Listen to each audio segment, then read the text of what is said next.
네. 하나님이 이 세상을 만드신 목적은 궁극적으로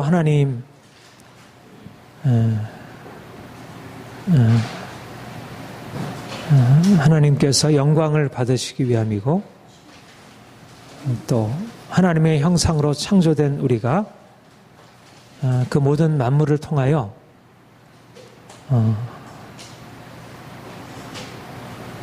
기쁨을 누리도록 하나님이 사랑으로 이 세상을 창조하셨고 우리에게 선물로 허락하신 것입니다.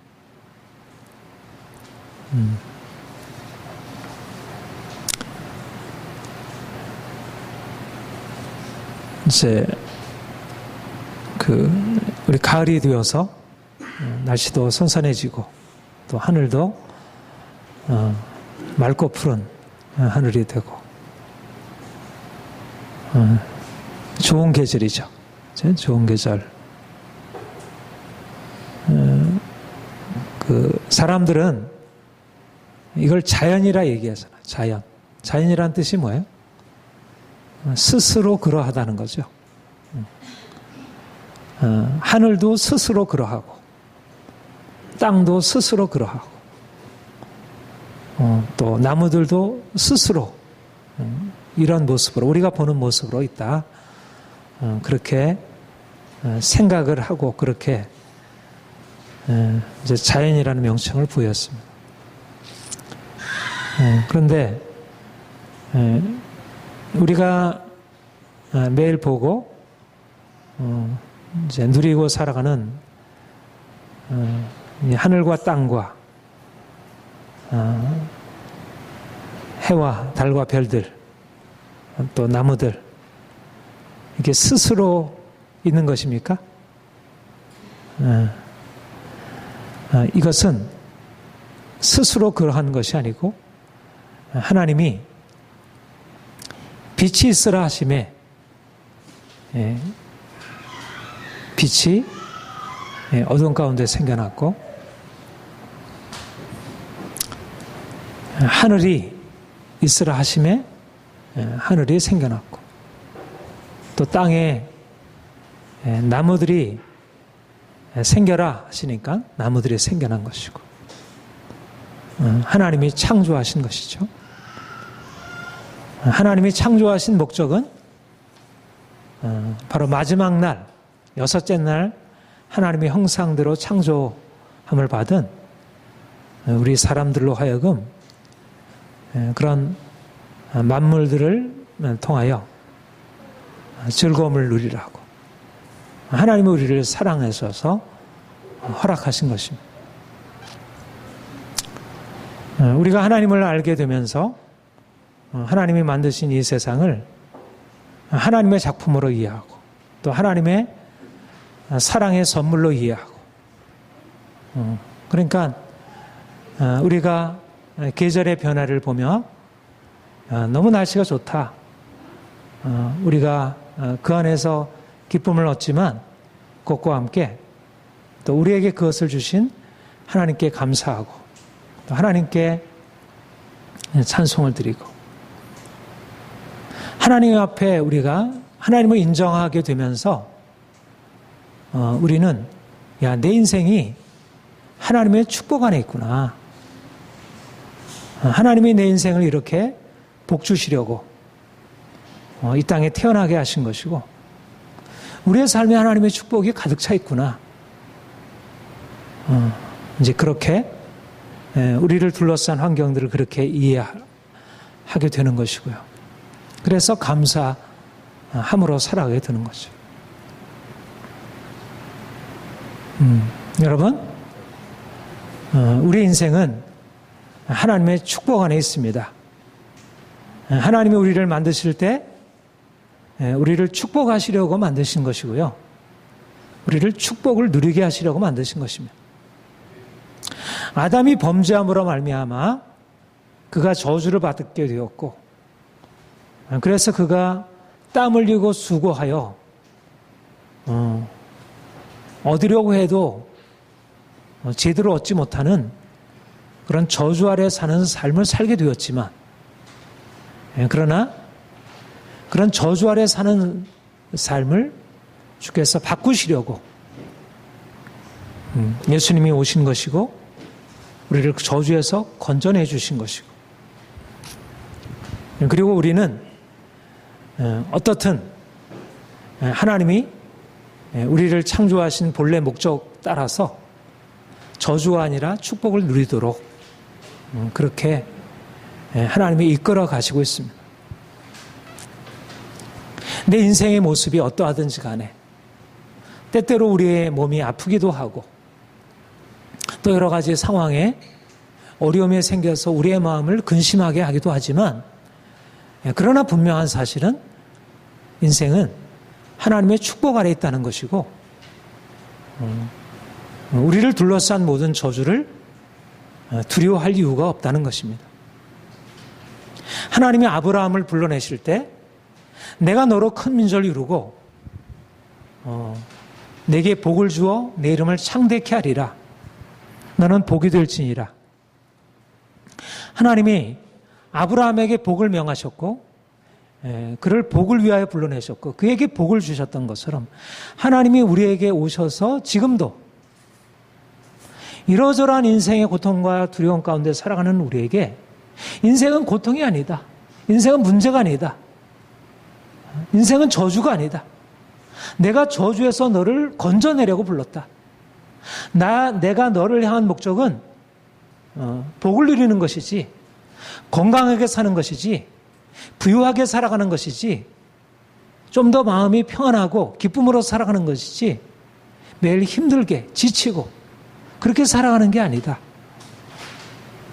하나님이 우리를 부르신 목적은 아브라함을 부르신 것처럼 아브를 불러내실 때 내가 너를 축복하리라 이렇게 하셨던 것처럼 하나님이 우리를 불러내실 때 내가 너를 축복하리라 말씀하시는 것이고,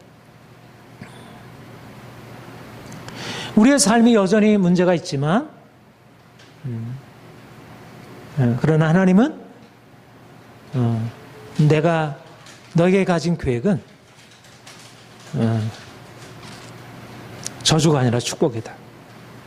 그래서 우리 신앙생활은 뭐냐면 보는 것으로 행하는 것이 아니라 듣는 것으로 행하는 것입니다.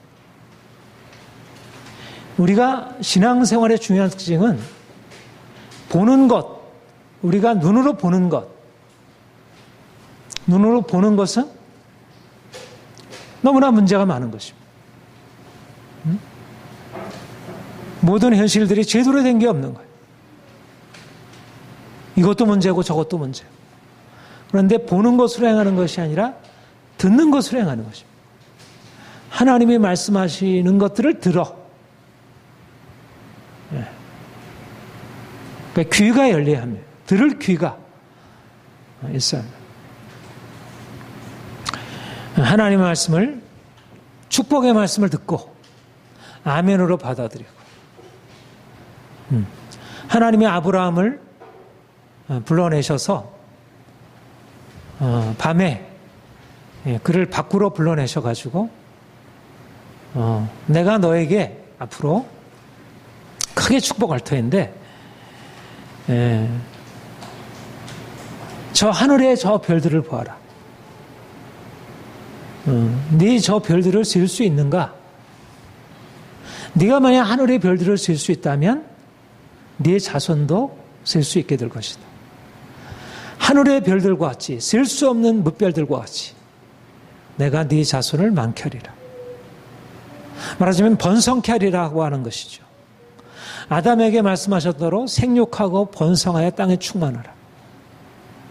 근데 아브라함에게 다시 내가 너에게 복을 주리라 말씀하시고, 내가 너를 큰 민족을 이루라 하시고, 내가 너를 번성케 하리라, 하늘의 뭇별들과 같이 많게 하리라, 그렇게 말씀하시고 아브라함이 그걸 믿었은 것입니다. 이것이 바로 우리가 하나님을 믿는다는 의미입니다. 하나님은 우리에게 내가 너를 번성케 하리라, 하늘의 뭇별들과 같이 많게 하리라. 나는 지금 아이가 없는데요. 나는 아이를 낳을 수 없는데요. 그런데 내 몸에서 그렇게 드리라. 이거는 현실적으로 눈에 보이는 현실로는 불가능한 사실이었습니다. 그런데 하나님이 그렇게 하시겠다고 하는 것입니다. 사랑하는 성도 여러분, 우리 인생이 고통 가운데 있지만, 그러나 우리가 고통을 자꾸 곱씹고 고통에 우리의 시선을 집중하고 여기서 어떻게 하면 여기서 벗어날까? 그렇게 근심하며 씨름하는 것이 아니고요. 우리의 새로운 삶의 방식은 하나님이 우리에게 말씀하신 그 말씀을 계속해서 마치 우리가 늘 녹음해 놓고 다시 재생해서 듣듯이 하나님이 우리에게 말씀하시는 내가 너를 축복하리라. 내가 너의 자손을 하늘의 저 별들과 같이 많게 하리라. 그런 하나님의 말씀을 계속해서 리마인드, 계속해서 재생해서 들을 수 있어야 합니다. 오늘 본문은 바로 예수님에 관한 예언입니다. 이사야 선지자라고 하는 주전 몇 세기인가요? 7세기인가요? 8세기. 8세기. 아마도 구약 선지자 중에 가장 유명한 또 가장 이제 신약에서 많이 인용되고 있는 이제 그런 선지자이죠. 그 중에서 특별히 이 이사야서 61장 이것은 메시아 예언으로 예수님이 친히 이 말씀을 가지고 나사렛 회당에서 이 말은 바로 내게 대하여 한 예언이다 말씀하셨습니다. 여호와의 영이 내게 임하였으니 이는 여호와께서 내게 기름을 부으사 예수님이 기름 부음 받은 자 그리스도라 그렇게 칭하잖아요. 그리스도. 하나님의 성령이 예수님에게 임하고 예수님께서 오셔서 많은 사람들에게 나아가 복음을 전하게 되고 그들에게 근본적인 하나님의 축복이 임하게 되리라. 여호와께서 내게 기름을 부으사 가난한 자에게 아름다운 소식을 전하게 하려 하심이라. 신약에는 이 아름다운 소식을 복음이라 그렇게 얘기를 하고 있죠. 가난한 자에게 아름다운 소식, 복음을 전하게 하리라. 가난한 자가 복음을 듣게 된다는 것입니다. 복음이 누구에게 들려지는가? 가난한 자. 복음이란 하나님이 이 땅 가운데 오셨다는 것입니다. 하나님의 영광이 이 땅에 나타났다는 것입니다. 이사야서 40장 여호와의 영광이 나타나고 모든 육체가 그것을 보리라. 그런데 사람들이 지금 어떤 상황에 놓여 있느냐 하면 죄로 인하여 저주 아래 있는 것이 고통 가운데 있는 거예요. 슬픔과 두려움과 절망 가운데 살아가고 있는 거예요. 삶이 편하지 못한 거예요. 너무 삶이 힘든 거예요. 옛날이나 지금이나 인생은 고통스럽고 힘든 것입니다. 태어날 때부터 인생은 고통스럽게 태어나고 성장하는 과정 속에서 고통이 줄어지기도 하지만 오히려 고통이 더 가중되는 것. 이것이 인생입니다.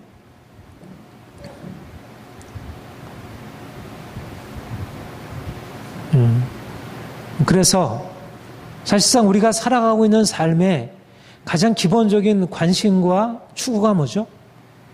고통을 면하는 것입니다. 그래서 좀 더 행복하게 살아가는 거예요. 종교의 추구도 가장 불교의 진리의 가장 핵심은 뭡니까?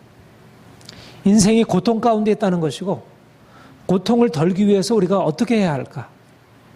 고통에서 벗어나는 것이 종교가 추구하고 있는 가장 중요한 핵심입니다. 정치도 하는 일이 뭐죠? 사람들의, 국민들의 고통을 덜어주는 것, 그리고 보다 행복하게 살아가고 하는 것.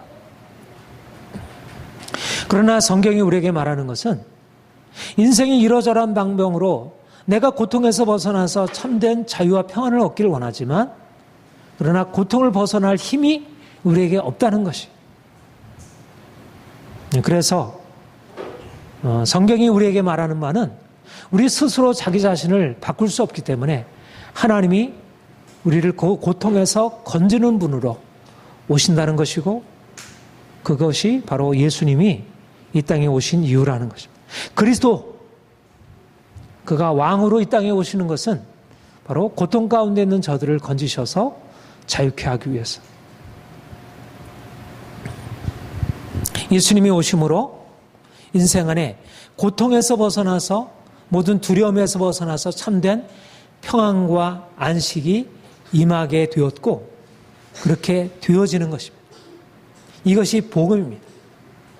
예수님은 우리의 구원자이시고 기름 부음 받은 자, 그분은 능력으로 모든 우리들을 괴롭히는 모든 원수 마귀의 권세를 깨뜨리시고 우리를 고통에서 자유케 하시는 분이십니다.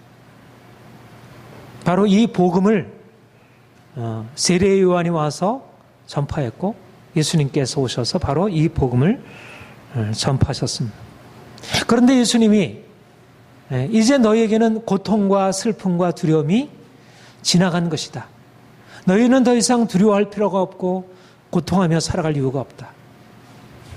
그렇게 복음을 전했지만 사람들이 예수님의 그 부름, 내게 와서 이 평화의 소식, 이 기쁨의 소식을 들어라. 주님이 그렇게 초청할 때 사람들이 그것을 받아들였습니까? 많은 사람들이 예수님을 그야말로 구원자를 찾고 있었지만 누가 우리를 이 고통에서 건져줄까? 당시의 상황이 어떤 상황이었습니까? 로마의 압제 아래에서 사람들이 고통하며 살아가고 있었을 때입니다. 그들이 메시아를 사모했지만 정작 메시아가 와서 그들에게 복음을 전하고 이제 고통과 슬픔에서 벗어나서 참된 안식이 주어지리라 말씀하고 있지만 그들이 받아들이지 않았습니다. 예수님을 받아들이는 사람들은 어떤 사람들이었습니까? 가난하고 병들고 세상에서 인정받지 못하는 죄인, 세리와 같은 그런 낮고 비천한 사람들이었습니다. 왜 그들은 예수님을 받아들였고 왜 당시에 바리새인, 서기관, 대제사장들, 부자들 이런 사람들은 예수님을 영접하지 않았나? 예수님은 그들의 마음이 너무 부요하기 때문에 그들의 마음이 이미 자기들은 특별히 도움을 받아야 할 뭐가 없기 때문에 예수님을 인정하고 받아들이려고 하지 않았다는 것입니다. 주님을 영접한 사람들은 가난하고 병든 사람들이었습니다.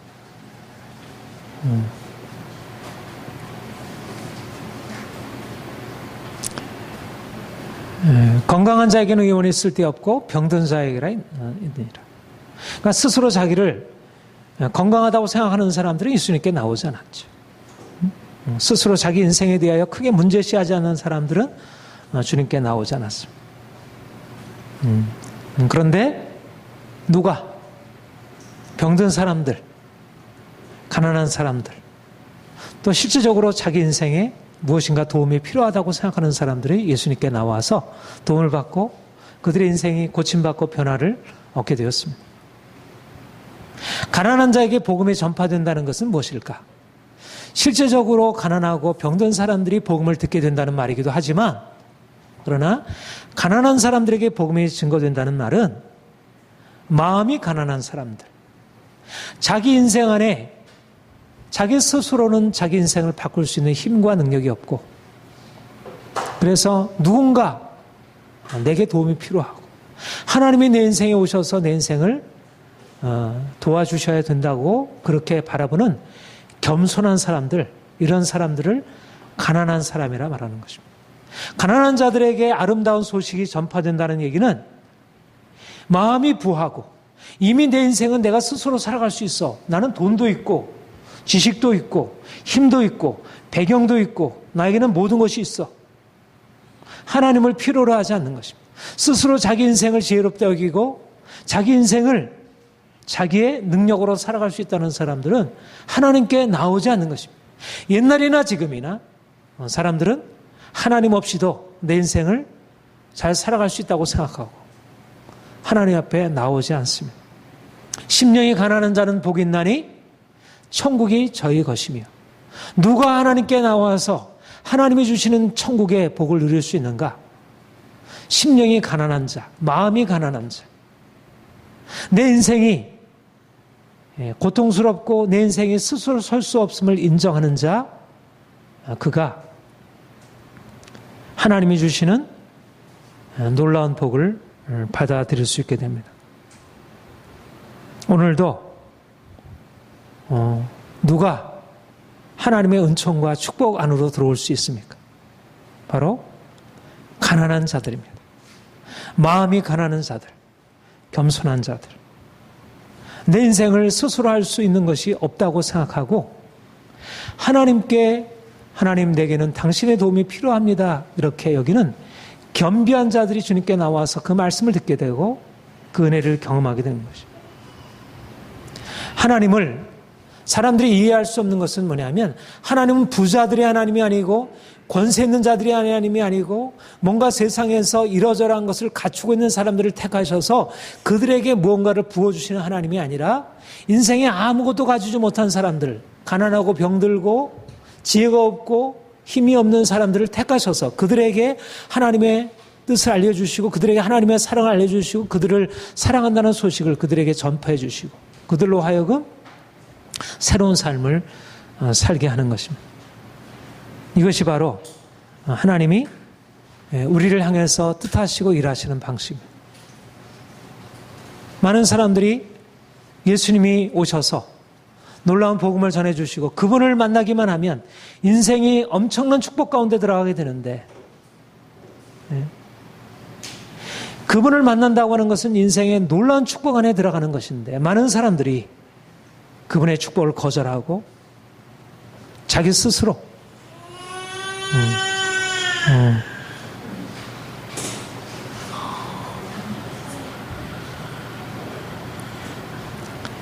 자기 인생을 살아갈 수 있다고 그렇게 생각하고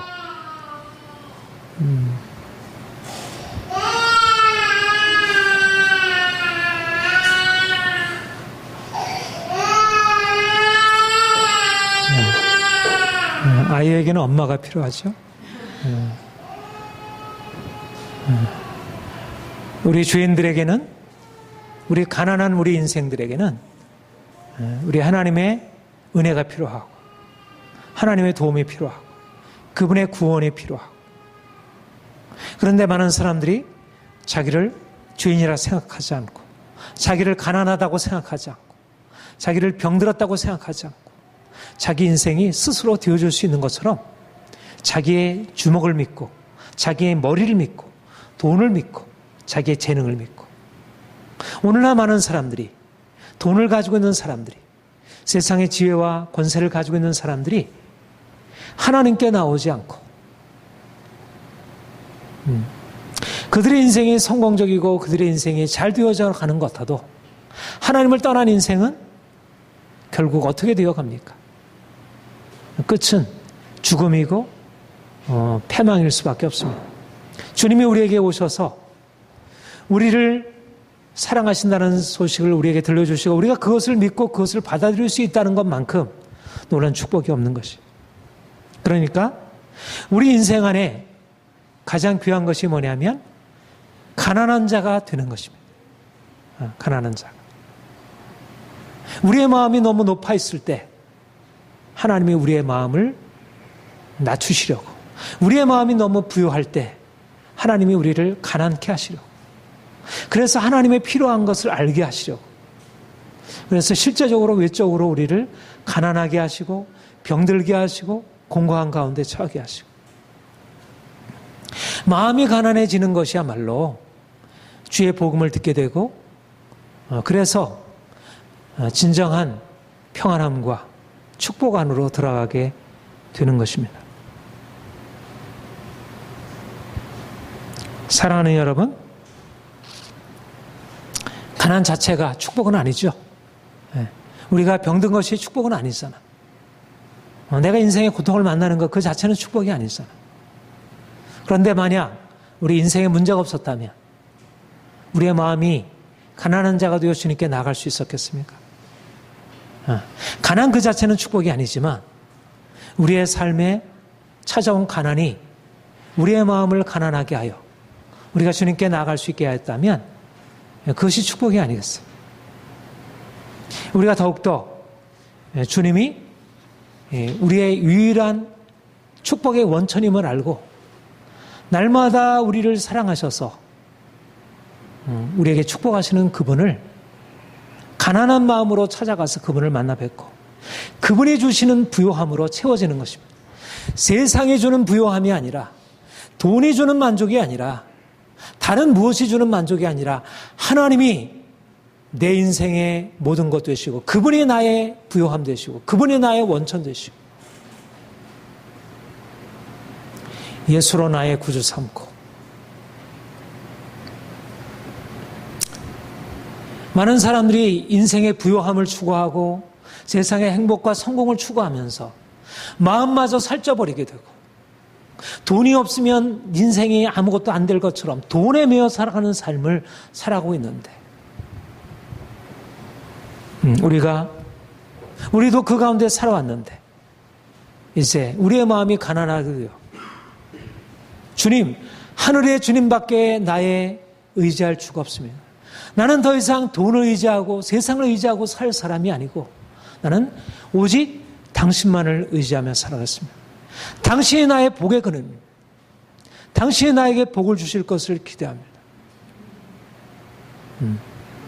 그래서 우리가 먼저 구할 것은 부요함이 아니고 축복이 아니고 우리의 마음 안에 가난한 마음을 하나님께서 주시도록 가난한 자에게 아름다운 소식이 전파된다고 했습니다. 내가 가난한 자가 되었을 때 주님이 복을 주시는 분이라는 사실을 믿음으로 받아들이게 되고 복을 구하게 되고 그때부터 우리 인생 안에 놀라운 변화가 일어나게 되는 것입니다. 예수님은 우리의 구원자로 오셨습니다. 그리스도가 우리에게 이 땅에 임하신 것은 우리를 죄에서 죽음에서 고통에서 건지시기 위함입니다. 말씀드린 대로 우리는 죄로 인하여 저주 아래 살던 사람들이었습니다. 여전히 우리의 삶에 가난과 질병과 마음의 고통과 저주가 있습니다. 그런데 주님이 우리에게 오신 것은 우리를 모든 저주에서 우리를 건져주시기 위함이고 우리를 모든 질병과 약함에서 아브라함에게 말씀하신 것처럼 내가 너로 큰 민족을 이루고 내게 복을 주어 내 이름을 창대케 하리라. 하늘의 뭇별과 같이 많게 하리라. 우리 인생이 저주 아래 있는 우리 인생을 이제 축복으로 바꾸시려고 하나님이 주님이 이 땅에 오신 것이고 우리를 그렇게 바꿔가십니다. 우리는 예수님에게서 전혀 다른 사람들이 듣지 못한 전혀 다른 소식을 듣게 됩니다. 나를 보내사 마음이 상한 자를 고치며 포로된 자에게 자유를 갇힌 자에게 노임을 선포하며 우리의 마음이 상한 것 우리의 마음이 고통스럽고 늘 염려되고 슬퍼하고 힘들어하는 것 우리가 위로를 구하고 평화를 구하지만 진정한 위로와 평안이 우리에게 주어지지 않을 때 주님이 우리에게 오셔서 우리의 상한 마음 고쳐주시고 우리에게 진정한 평화를 주신다는 것입니다. 포로된 자에게 자유를 우리가 이러저러한 삶의 염려, 근심, 걱정, 두려움의 포로가 되어 있고 죄에 매여 살고 있고 인생에 자유롭지 못하고 고통스러울 때 주님이 우리에게 오셔서 우리의 염려, 근심, 걱정, 두려움의 매임에서 우리를 건져주시고 우리를 죄에서 건져주시고 우리에게 참된 자유를 허락하시, 갇힌 자에게 노임을 선포하며 우리의 모든 상황의 묶임들, 갇힘들을 우리에게 이것을 모두 다 지나간 것으로 주님이 우리에게 이러한 놀라운 일들을 행하셨고 지금도 우리에게 행하신 것. 주님이 이 땅에 오신 것은 사람들의 그런 고통스럽게 살아가는 것을 그냥 버려둘 수 없다는 것. 그렇게 육체의 질병 가운데 있고 마음의 고통 가운데 있고 눌림 가운데 죄 아래 있고 귀신에게 눌려 살아가고 그런 인생을 더 이상 주님이, 사람들은 그것을 운명으로 받아들이고 살아가는데 주님은 그게 더 이상 운명이 아니라는 것. 그렇게 고통 가운데 살아가는 것이 운명이 아니고 이제 거기서 우리를 건져내시기 위하여, 그래서 예수님이 오셔서 행하신 일이 눈먼 자 고치시고 귀머거리가 듣게 하시고 벙어리가 말하게 하시고 중풍병자가 일어나 걷게 하시고 안진병이가 일어나 걷게 하시고 문둥병자 깨끗게 되고 죽은 자 살아나고 죄인들이 자유함을 얻게 되고 실질적으로 삶의 놀라운 변화들이 일어났죠. 성령께서 오셨을 때 인생 안에 많은 사람들의 삶에 실질적인 변화가 일어나고 가정 안에 놀라운 변화가 일어나고, 여러분, 주님이 이 땅에 오신 것은 우리 인생을 더 이상 우리가 살고 있었던 죄로 인한 그런 삶의 고통과 문제 가운데 그대로 살아가는 게 아니라 우리의 상한 마음이 치료되어서 깨끗게 되고 평안하게 되고 우리의 삶이 좀 더 건강하게 온전하게. 여러분, 주님이 이 땅에 오셔서 그 일을 행하셨고 그가 죽은 자 가운데 살아나셔서 모든 죽음의 세력 아래서 고통당하고 있는 모든 사람들에게 희망을 주셨고 성령께서 오셔서 오늘날 그런 놀라운 일들을 행하시고 있는 것입니다. 여러분,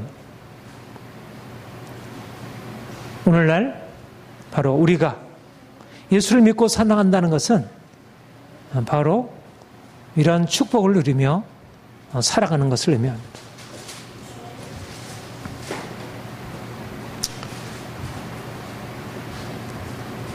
저와 여러분의 삶 가운데 너무 이렇게 오래되었고 너무 우리를 힘들게 하고 고통스럽게 하는 너무나 많은 문제들, 벗어버리려고 해도 벗어버릴 수 없는 삶의 그런 묶임들, 그런 것을 어떻게 할까? 우리가 절망하고 두려워하고 살아왔습니다. 너무나 당연한 것으로 받아들이고 살아왔습니다. 그런데 주님이 우리에게 말씀하는 것은 내가 이제 새 일을 행하리라.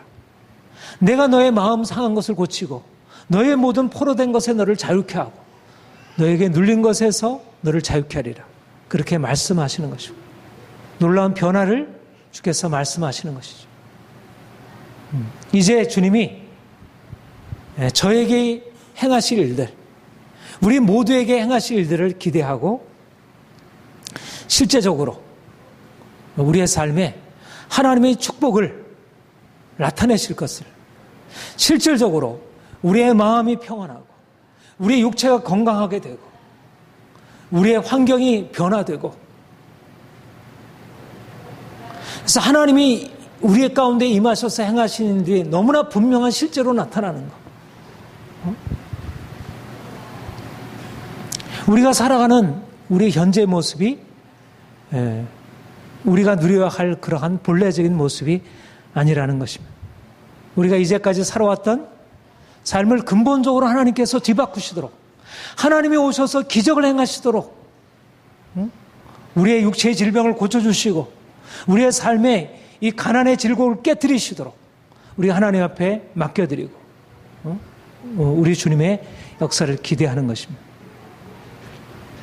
하나님이 여러분들에게 새 일을 행하실 것입니다. 삶을 근본적으로 변화시켜 주실 것입니다. 하나님이 살아계신 것을 나타내 보여주실 것입니다.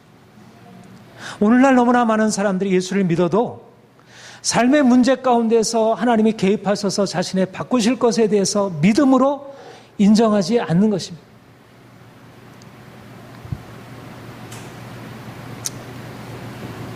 오늘날 다른 방식으로 인생을 해결할 수 있는 것들이 너무 많이 있기 때문에 하나님의 능력이 우리 가운데 나타나서 우리를 구원하실 것을 이렇게 제대로 기대하지 않는 것입니다. 하나님이 우리 인생을 반드시 변화시키고 바꾸실 것입니다. 문제가 있기 때문에, 오히려 문제가 너무 오래되었기 때문에, 또 인간적으로 해결할 수 없기 때문에, 오히려 그래서 하나님께서 임하셔서 역사하실 것들이 기대가 되는 것이고, 또 우리가 그 일을 바라보고 나가야 할 것입니다.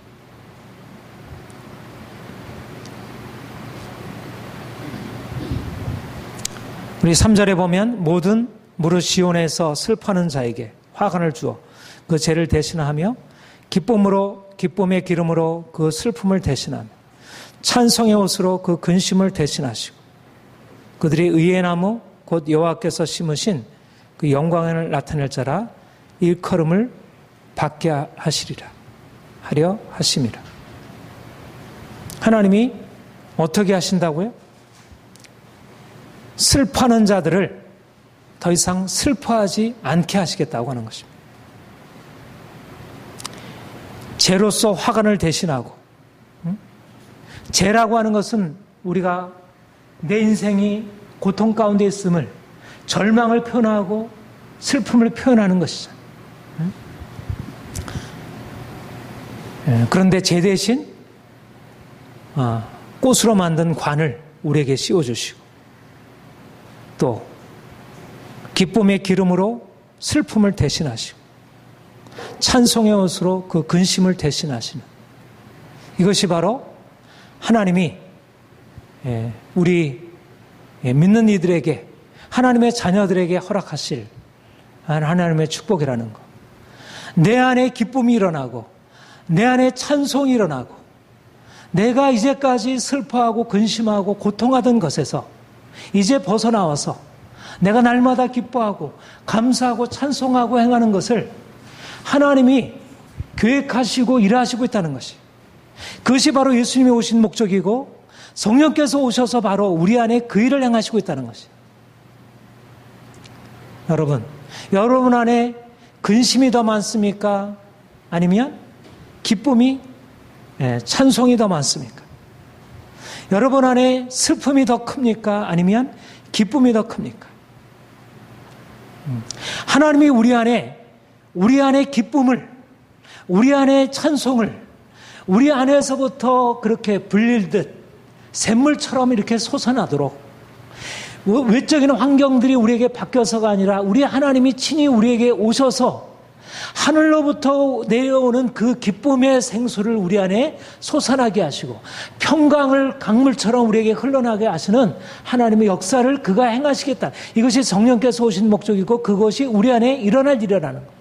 주변의 상황을 보면 여전히 슬퍼할 일이고 근심할 일이고 화날 일이고 싸울 일이고 이것에서 우리가 벗어날 어떠한 것도 잘 보이지 않는데, 아침에 일어나면 웃을 일들이 별로 없고 이러저러 시무랐고 또 걱정될 일, 이러저런 근심될 일이 우리를 둘러싸였지만 하나님이 우리를 위하여 친히 구원을 베푸사 그가 우리를 구원하셔서 그가 우리를 행하심으로 우리를 자유케 하시고 우리를 기쁘게 하시고 우리를 일어나서 춤추고 슬픔을 춤으로 변하게 하시는, 그러니까 하나님의 역사는 우리가 하는 어떤 작은 변화가 아니라 근본적인 변화, 어둠에서 빛으로 변화되는 근본적인 변화를 하나님이 계획하시고 그 일을 행하신다는 것입니다. 그렇게 해서 하나님이 누구신지, 하나님이 얼마나 놀라운 능력이신지, 그분이 살아계신 하나님이심을, 모든 인생은 다 죽어가고 다 풀과 같이 다 실어가지만 우리 하나님은 살아계신 하나님이시고, 살아계신 하나님이 우리 인생 안에 역사하실 때 우리 인생이 살아나고 더 이상 저주 아래 고통 가운데 살아가지 않게 된다는 거죠. 살아계신 하나님, 사랑의 하나님, 우리를 살리시는 능력의 하나님. 하나님이 누구신지가 우리를 통해서 드러나게 되는 거죠. 그래서 하나님이 영광을 나타내시고 그들이 의의 나무 곧 여호와의 심으신 영광을 나타낼 자라 일컬음을 받게 하시리라.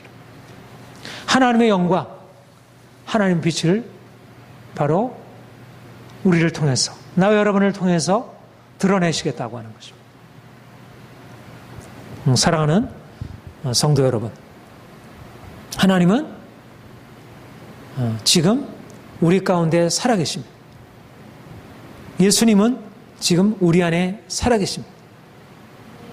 예수님께서 이 땅에 오셔서 사람들의 병을 고쳐주시고 슬픈 마음 위로하시고 그들을 모든 묶임에서 자유케 하신 것처럼 오늘도 주님이 오셔서 우리에게 기쁨의 날, 구원의 날을 열어주시고 우리가 이전에 살던 슬픔과 두려움과 절망의 어둠의 날을 벗어버리고 이제는 기쁨으로 감사함으로 살아갈 수 있도록 하나님께서 세를 행하시고 있습니다.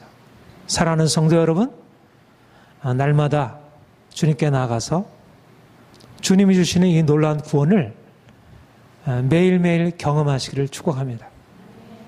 여러분들의 인생 안에 하나님의 행하시는 놀라운 기적이 풍성하게 일어나도록, 그래서 하나님께 정말 진정한 영광과 찬송을 올려드릴 수 있도록